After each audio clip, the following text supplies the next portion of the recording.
बिस्मिल्लाहिर्रहमानिर्रहीम। Hello, welcome back to my channel chemistry zone. आज हम फिर से जो है एक नया टॉपिक लेके आए हैं, that is measurement of adsorption. पिछले जो 2 लेक्चर थे हमने उनमें जो चीज़ें पढ़ी हैं वो था एड्जॉर्प्शन। थोड़ा सा उनका डिस्कस किया है, कैसे कैसे हमारे पास कितनी टाइप्स हैं, क्या क्या चीज़ है, एड्जॉर्प्शन एब्जॉर्प्शन, ये सारा हमने डिफरेंस वगैरह देखा था। तो आज के टॉपिक को स्टार्ट करने से पहले चैनल को ज़रूर सब्सक्राइब करें ताकि आपको मेरी नई वीडियो मिलती रहे और आप मेरे साथ बने रहें। तो चलें जी, देखते हैं मेजरमेंट ऑफ एड्जॉर्प्शन कैसे है। कि हमने जो एड्जॉर्प्शन एफिशिएंसी की लास्ट टॉपिक में बात की थी कि हमने यहाँ पे अब वही एड्जॉर्प्शन को मेजर कैसे करना है। एफिशिएंसी की तो बात कर ली थी कि आपने एफिशिएंसी चेक करनी है, but how to check the adsorption efficiency, उसके लिए जो है हमने क्या करना है ये देखते हैं। Adsorption efficiency is measured by percentage. आपको पता है कि कोई भी चीज़ जब हम मेजर करते हैं तो यहाँ पे मेनली जो एड्जॉर्प्शन का प्रोसेस है वो हम किस चीज़ में मेजर करें हैं, वो परसेंटेज में करें। एग्जाम्पल अगर मैं MB मीन्स के मिथाइलिन ब्लू की लेती हूँ, वो एक रेजिस्टिव नेचर है, एक डाई है, is resistive in nature and is cationic dye, that is organic dye. ये एक ऑर्गेनिक डाई है जो कैटाइनिक डाई है और ये रेजिस्टिव इन नेचर है। Is most commonly use substance for dyeing cotton wood, silk के लिए यूज होता है। Although MB is not considered to be very toxic dye but can cause some harmful effect such as vomiting, increase heart rate et extra. तो हमारे पास वो कहते हैं जो MB है वो एक तो होता है ऑर्गेनिक डाई, ऑर्गेनिक के अंदर ये कैटाइनिक डाई है, ये रेजिस्टिव इन नेचर है। वो कहते हैं कि ये जो डाई है, आपको पता है ना डाई का काम क्या होता है कि डाइंग के लिए मीन्स के कलर प्रोवाइड करता है। तो ये कॉटन को, वुड को, सिल्क के लिए यूज़ होता है कलरिंग के लिए। लेकिन ये कहते हैं कि ये इतना टॉक्सिक नहीं है, टॉक्सिक है लेकिन इतना हाईली टॉक्सिक नहीं है। तो ये जितना ज़्यादा काज करता है, वॉमिटिंग करता है, हमारे पास इंक्रीज हार्ट रेट करता है, तो इसके लिए भी प्रोसेस है। ये है तो मीन्स के टॉक्सिक तो है, चाहे वो कम टॉक्सिक है चाहे ज़्यादा टॉक्सिक है, लेकिन टॉक्सिक जो चीज़ होती है वो नुकसान देती है। तो उसको रिमूव करने के लिए इन्होंने क्या किया कि एड्जॉर्प्शन के प्रोसेस को यूज़ किया। So adsorption is considered effective process to remove MB from the aqueous solution due to its low cost. Adsorption का प्रोसेस आसान है, एड्जॉर्बेंट बना लें, MB एड्जॉर्बेट की तरह यूज़ होगा। जैसे मैंने आपको बताया फाइनली डिवाइडेड चारकोल जो है वो भी यूज़ कर सकते हैं एड्जॉर्बेंट के तौर पे। तो इसके लिए हमने अब क्या करना है, the activated carbon is the major MB removal adsorbent. यहाँ पे जो मेनली यूज होते हैं वो एक्टिवेटेड कार्बन होते हैं। अब आपके माइंड में ये होगा कि what are the activated carbon, तो ये भी देखते हैं कि कैसे होते हैं और कैसे बनाते हैं। Due to its large specific surface area, low density, chemical stability, adsorbent must be dry. ठीक है, तो ये कहते हैं कि ये इसलिए एक्टिवेटेड कार्बन को यूज़ करते हैं क्योंकि एक तो इसका लार्ज सरफेस एरिया होता है, low density and chemical stability होती है। आप देखते हैं, लेट सपोज यहाँ पे जो चीज़ मैं लेट सपोज करूँ ना, तो आप उस चीज़ को ये ना करें कि इन रियल, तो ये गलत है। लेट सपोज का मतलब फ़र्ज कर लें। तो मैंने आप ऊपर का है कैटाइनिक डाई, तो मैंने यहाँ पे नेगेटिव इसे कह दिया। आपको पता है ना कैटाइनिक डाई क्या होती है। सिर्फ सपोज करें, आपकी अपनी मर्जी है, आपने अपने पॉइंट को जस्टिफाई किस तरीके से करना है। तो ये ज़रा देखते हैं। अब आपकी अपनी मर्जी है कि आप MB को जो है वो पॉजिटिव ले रहे हैं और सरफेस को नेगेटिव कर रहे हैं, ठीक है, या MB को नेगेटिव ले रहे हैं और सरफेस को पॉजिटिव। आपका मतलब है कि अगले टीचर को या अगले बंदे को समझाना। तो देखते हैं कि मैंने लेट सपोज मैंने क्या किया कि नेगेटिव चार्ज का MB ले लिया। तो मैंने अब नेगेटिव चार्ज का लिया है, तो मेरी जो सही है, तो यहाँ पे ये पॉजिटिव कैटाइनिक की बात की है ना। अगर आप कोई और चीज़ लेते हैं वो पॉजिटिव है, आपने सरफेस को नेगेटिव करना है, और अगर वो नेगेटिव है तो आपने सरफेस को पॉजिटिव करना है। ठीक है, तो ये पॉजिटिव है और मैंने सरफेस को अब क्या करना है, नेगेटिव चार्ज करना है। तो मैं इसके लिए क्या करूँगी कि मैं इसके लिए, अच्छा मैंने जो यही कहा है ना, तो मैं डाइल्यूट एसिड नहीं, बेस यूज़ करें। यहाँ पे थोड़ा सा जो है ना ये चीज़ें गड़बड़ हो गई हैं, इसलिए मैंने आपसे पहले कहा है कि आपने सपोज करना है। अब मैंने MB को नेगेटिव लिया और मैंने सरफेस को पॉजिटिव करना है। अब मैंने पॉजिटिव लेट सपोज करना है, तो मैं क्या करूँगी, डाइल्यूट एसिड यूज़ करूँगी, 2 घंटे के लिए उसे उसके अंदर डिप कर दूँगी, फिर उसे मैं सुखा लूँगी। आपको पता है ना कि एसिड प्रोटोनेट करता है, H+ देता है, और हमारे पास सरफेस क्या हो जाती है, पॉजिटिव चार्ज हो जाती है। अगर आपने यहाँ पे MB पॉजिटिव है तो आपने सरफेस को नेगेटिव करना है, तो आप बेस में इसे करेंगे, ट्रीट करेंगे। वो OH नेगेटिव देगा तो ऑटोमेटिकली सरफेस नेगेटिव में कन्वर्ट हो जाएगी। दोनों लिख सकते हैं, ठीक है ना, दोनों चीज़ें लिख सकते हैं, आपकी मर्जी है।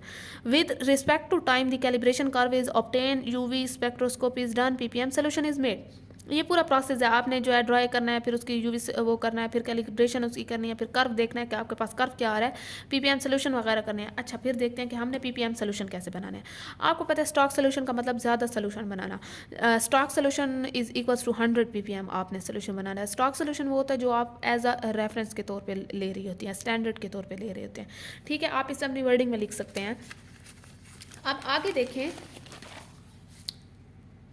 आगे हमारे पास क्या है, वर्किंग स्टैंडर्ड फॉर्मेशन। अब हमने स्टॉक सोल्यूशन लिया है ना, तो हम उसमें से अपनी जितने पीपीएम पे हम परफॉर्म करना चाहते हैं वो लेंगे। ठीक है, अब stock solution we form different solution, जैसे हमने अब स्टॉक सोल्यूशन से डिफरेंट सोल्यूशन मेन बना लिया, उसके हिस्से कर लिए हैं। 100 पीपीएम था, उसमें से हमने डिफरेंट अपनी मर्जी से अपने एक्सपेरिमेंट के थ्रू किया, जैसे 5 पीपीएम में 10 है, 15, 20, 25 et extra. After this, we performed different UV of all solution we used the value we kept equilibrium. अच्छा, हमने क्या करना है कि यहाँ पे जैसे आपने ये सारे पीपीएम सोल्यूशन ले लिए, पहले स्टैंडर्ड बनाया, स्टॉक सोल्यूशन बनाया, फिर उसमें से अपने जो है ले लिए हैं जितना आप वर्क कर रहे हैं, जिस पे उसका क्या किया कि उन सब की पहले तो यूवी कर दिया, यूवी स्पेक्ट्रोस्कोपी कर दिया, फिर उनकी जिस वैल्यू पे उनका इक्विलिब्रियम आ रहा है वो भी आपने नोट कर लिया। ठीक है, आप वो कहते हैं कि हमने इतने सोल्यूशन के हिस्से तो कर लिए हैं, हमने कौन सा सोल्यूशन कैसे यूज़ करना है और उसकी एड्जॉर्प्शन एफिशिएंसी कैसे चेक करनी है, ये देखते हैं। After doing UV of all this solution and the graph is obtain. अच्छा, ग्राफ हमारे पास आया है, तो ग्राफ में आपने एक चीज़ देखनी है कि ये देखें मेरे पास ग्राफ ऐसे ऐसे है, ये एड्जॉर्बेंट है, ये कंसंट्रेशन है। आप देखें कि मेरे पास पहले इंक्रीज़ होती है एड्जॉर्प्शन, फिर डिक्रीज़ होती है और इक्विलिब्रियम अटेन हो जाता है। आपको पता है कि हमारे पास इंक्रीज क्यों होगी, because we have pores available at the first. हमारे पास क्या होगा कि एट द फर्स्ट हमारे पास तो बहुत से पोर्स हैं जिसमें एड्जॉर्बेट आया, अटैच होता गया। ठीक है, लेकिन कुछ टाइम के बाद हमारे पास क्या होगा कि एड्जॉर्बेंट जो है उसमें पोर्स नहीं होंगे, तो एड्जॉर्बेट के पास जगह नहीं होगी, तो एड्जॉर्प्शन डिक्रीज होगी और एक कांस्टेंट रेट पे चली जाएगी। For example, we have 15 ppm solution of MB in beaker. We put the 1 gram of activated charcoal at the adsorbent, shaking it for 30 minutes. मैंने सपोज किया कि मैंने 15 जो यहाँ पे मैंने ppm है वो लिया है MB का, मिथाइलिन ब्लू का। ठीक है, मैंने क्या किया कि उसे बीकर में डाला, उसके अंदर 1 ग्राम जो है एक्टिवेटेड चारकोल डाल दिया है एज एड्जॉर्बेंट, और मैंने उसे शेक किया, स्टिर किया है फॉर 30 मिनट। अब मेरे पास जो बिफोर एड्जॉर्बेंट जो थी, मैंने इनिशियल कंसंट्रेशन जो थी वो चेक की थी, तो लेट सपोज मेरे पास 0.39 आ गई थी। We took solution, shake it, then we filter it, then filtrate is UV done. After all this process we get the final position. पहले ये था कि मैंने सिर्फ जैसे पीपीएम का सोल्यूशन बनाया, एमबी का बीकर में डाला, मैंने उसका क्या किया कि मैंने उसकी इनिशियल कंसंट्रेशन ले ली। ठीक है, फिर मैंने उसके अंदर 1 ग्राम एक्टिवेटेड चारकोल डाला, फिर मैंने उसे शेक किया, उसकी यूवी की, उसे फ़िल्टर किया, सारा प्रोसेस होने के बाद मैंने उसकी फ़ाइनल कंसंट्रेशन ली, जो मेरे पास CF जिस डिनोट करते हैं CF से, वो मेरे पास है 0.18 आफ्टर एडिंग एड्जॉर्बेंट जो किया मैंने। अब देखें कि मेरे पास जो कैलकुलेटिंग क्या चीज़ है, एड्जॉर्प्शन एफिशिएंसी को कैलकुलेट करेंगे वो किस फार्मूले से करेंगे। तो मेरे पास ये फार्मूला आ गया है। अब फार्मूले में आप लोग ये चीज़ देख सकते हैं कि मेरे पास CI negative CF over CI multiply by 100 percentage में निकालना था ना, तो ये देखिए मैंने परसेंटेज में जो है ये इसे कर दिया, इसका जो भी आंसर आएगा ये यहाँ आएगा। मैंने सिर्फ ये सपोज किए हैं values. Adsorption efficiency increases with time but some extent then decreases. Let suppose वो कहते हैं कि एक एक्सटेंट तक होगा। मैंने जैसे आपको बताया ना, ये चीज़ें आप खुद अपने तरीके से भी डिफाइन कर सकते हैं कि पहले इंक्रीज होगा फिर डिक्रीज होगा, ये इक्विलिब्रियम अटेन हो गया। पहले पोर्स थे फिर पोर्स नहीं थे तो डिक्रीज होना शुरू हो गया। At first adsorption increases because there are pores available at first, but after some time equilibrium is obtained and all the pores are occupied, so there are no pores enough to attachment, so the adsorption efficiency decreases. ठीक है, अब batch experimentation आते हैं। इसमें batch experimentation जो है वो use हो रही है, बहुत ही सिंपल तरीके से बताऊँ, इतना मैंने डिटेल नहीं डाली इसमें। To calculate absorption efficiency then this process called batch experimentation, batch binding studies और contact time relation is used. हम ये किस लिए यूज़ करते हैं batch experimentation? It provide us contact time, optimum time, absorption efficiency के लिए यूज़ करते हैं। ठीक है, चेक करने के लिए हम ये चीज़ बैच एक्सपेरिमेंट जो है वो यूज़ करते हैं। बैच एक्सपेरिमेंट से आपको 3 चीज़ें जो है, एक एड्जॉर्प्शन सिलेक्शन, एक study for adsorption more and more efficiency given, और एक एड्जॉर्प्शन का कॉन्टैक्ट टाइम मिलेगा। ठीक है, अब आगे देखें कि अगर आप एड्जॉर्प्शन की एफिशिएंसी है वो दो चीज़ों से डिनोट होती है। अगर आप लोग विद रिस्पेक्ट टू टाइम कर रहे हैं या with respect to any factor कर रहे हैं तो आप परसेंटेज में करेंगे। लेकिन आपके पास आप नेट पे देखें आपके पास बहुत से थर्म्स आ जाते हैं तो वो आप mg/g, ठीक है, ये इससे डिनोट करेंगे, चेक करेंगे। अब मैं आपको एक एग्जांपल देती हूँ। मैंने ये कहा है कि एड्जॉर्प्शन जो था आपने उसमें एक्टिवेटेड कार्बन्स बनाने थे, ठीक है, मैंने ऐसी चीज़ कही थी ना कि आपने एक्टिवेटेड कार्बन। अब एफिशिएंसी मैं चेक कर रही हूँ, मुझे ये पहले तो ये पता होना चाहिए ना कि कौन सा सोल्यूशन जो है वो कितना अच्छा एड्जॉर्बेंट है। मतलब मैंने इतने ज़्यादा स्टैंडर्ड फॉर्मेशन स्टॉक सोल्यूशन बनाया, उसमें स्टैंडर्ड फॉर्मेशन की उसमें से ले लिया, एमबी का सोल्यूशन मैंने वो किया था। अब मुझे जो है क्या करना है कि मुझे एक्टिवेटेड कार्बन्स बनाने हैं, फिर मैं एफिशिएंसी चेक करूँगी कि कितनी एड्जॉर्प्शन एफिशिएंसी हो रही है। आप देखें कि let suppose we have a solution of methylene blue where MB is adsorbate की तरह यूज़ हो रहा है और एक्टिवेटेड कार्बन जो है यहाँ पे हम एड्जॉर्बेंट यूज़ कर रहे हैं। So we have to check the efficiency of batch experimentation. First we have prepare the charge carbon और activated carbon by acid treatment, polymerisation और कंपोजिट फॉर्मेशन या कंपोजिट ट्रीटमेंट। आपने क्या करना है कि एमबी का सोल्यूशन लेना है, उसमें एज अ एड्जॉर्बेंट आप एक्टिवेटेड कार्बन डाल रहे हैं, चारकोल नहीं डाल रहे, ठीक है। आपने एड्जॉर्बेंट बनाना है और एड्जॉर्बेंट एक्टिवेटेड कार्बन है। अब वो पहले तो ये चीज़ सोचने की कि एक्टिवेटेड कार्बन बनाएंगे कैसे। एक्टिवेटेड कार्बन बनाने के तीन तरीके हैं, एक है एसिड ट्रीटमेंट, एक है पॉलीमराइजेशन ट्रीटमेंट, एक है कंपोजिट ट्रीटमेंट। तो अगर एसिड यूज़ करें तो उसमें क्या करेंगे, it is in this strong acid is use to protonate the surface of charge. Weak acid is not use because the incomplete ionisation and difficulty in protonation, so we use strong acid. अब acid treatment है, आपने activated carbon बनाने हैं, strong acid में उसे जो है treat कर दें। वीक इसलिए नहीं करेंगे कि आपको पता है कि उसकी आयनाइजेशन नहीं होगी, प्रोटोनेशन अच्छे से नहीं होगी, तो हमारे पास क्या है कि एसिड ट्रीटमेंट होगी नहीं, कार्बन एक्टिवेट ही नहीं होगा, तो हमने स्ट्रॉन्ग एसिड यूज़ करना है। अब आते हैं पॉलीमराइजेशन चेन पे। आपको पता है कि पॉलीमराइजेशन क्या होती है। पॉलीमर की एक चेन ये डाल दो सरफेस के ऊपर, पॉलीमर के ऊपर एक लंबी लंबी चेन है, इतनी सारी चेन्स डाल दो, उस एक चेन में कितने पोर्स होंगे, ठीक है। ये तो आपके लिए बड़ी मज़े की बात है। यहाँ पे एक मिनट मैं आपको समझा देती हूँ। लेट सपोज ये मेरे पास सरफेस है और मैंने यहाँ पे ये सारे पॉलीमर्स की चेन डाल दी है, ठीक है। अब यहाँ पे पोर्स हैं सारे, इन सब पे ये सारे यहाँ पे पोर्स हैं। अब जब मैं एड्जॉर्प्शन का प्रोसेस करूँगी तो मेरे पास, मैंने कहा था ना कि सरफेस एरिया भी ज़्यादा होना चाहिए, पोर्स भी ज़्यादा होने चाहिए, तो मेरे पास ये एक्टिवेटेड कार्बन के तौर पे यूज़ होगा, अच्छे से वो होगा, ठीक है।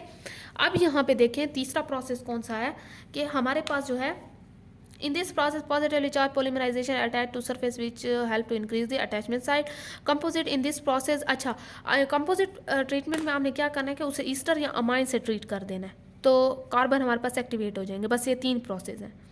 अब हमने ये चीज़ें कर दी हैं। अब आपने क्या करना है कि आपने एफिशिएंसी चेक करनी है कि कौन सा एक्टिवेटेड कार्बन अच्छा है।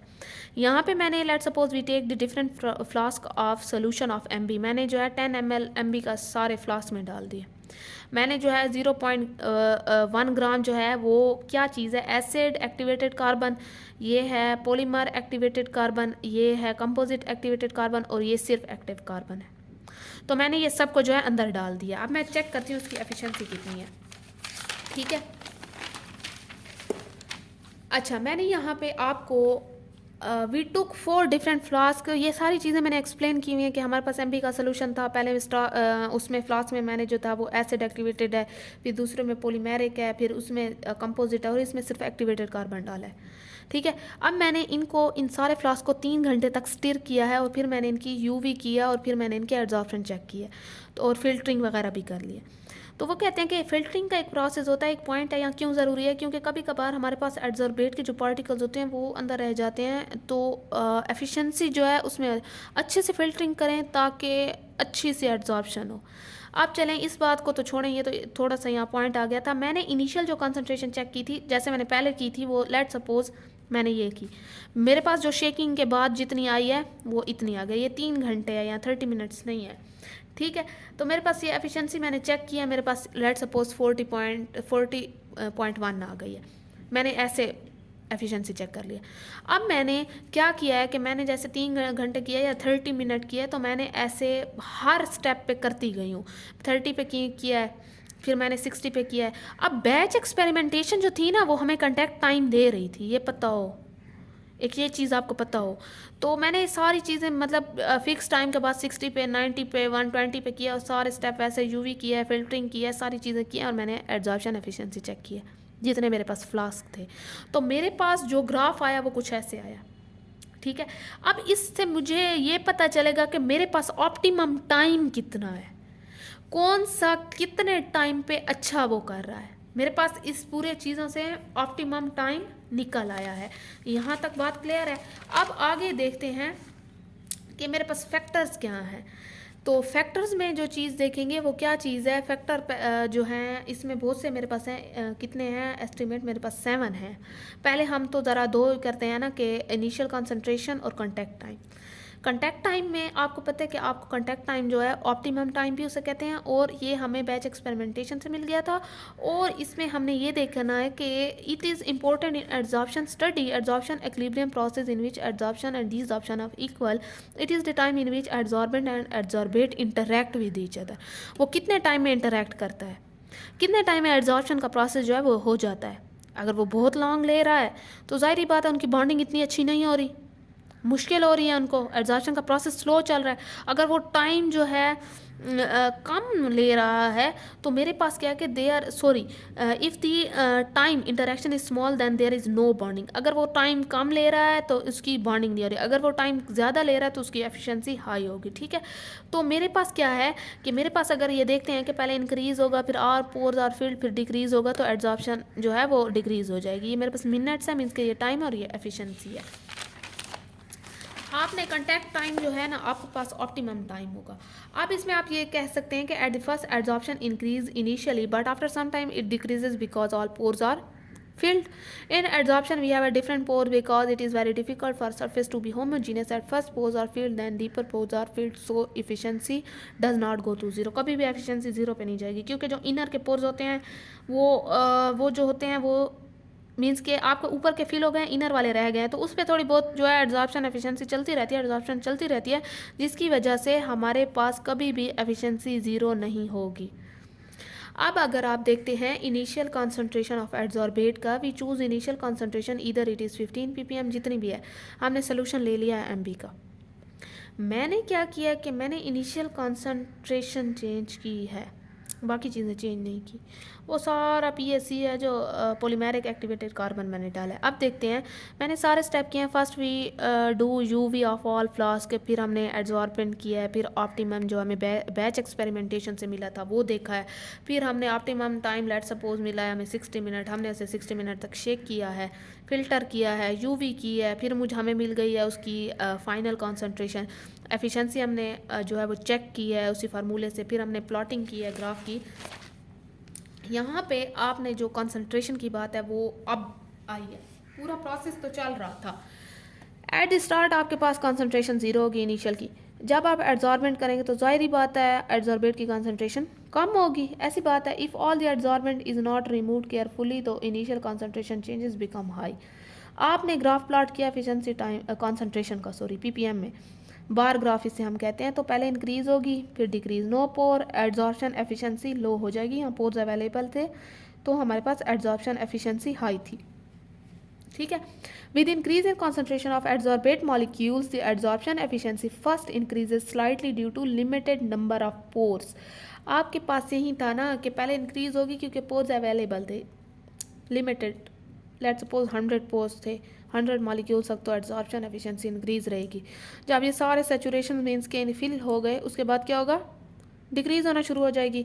The adsorption decreases because we does not change the adsorbent. Let suppose मैंने ये जो पीछे आपको बात की है, मैं आपको यहाँ से समझाऊँ कि मैंने यहाँ पे MB जो था या ये मेरे पास जो था ये क्या है, एक्टिवेटेड कार्बन है ना, एड्जॉर्बेंट के तौर पे यूज़ हो रहा है। मैंने सबका एक ही लिया, मैंने अंदर की कंसंट्रेशन इंक्रीज़ की है।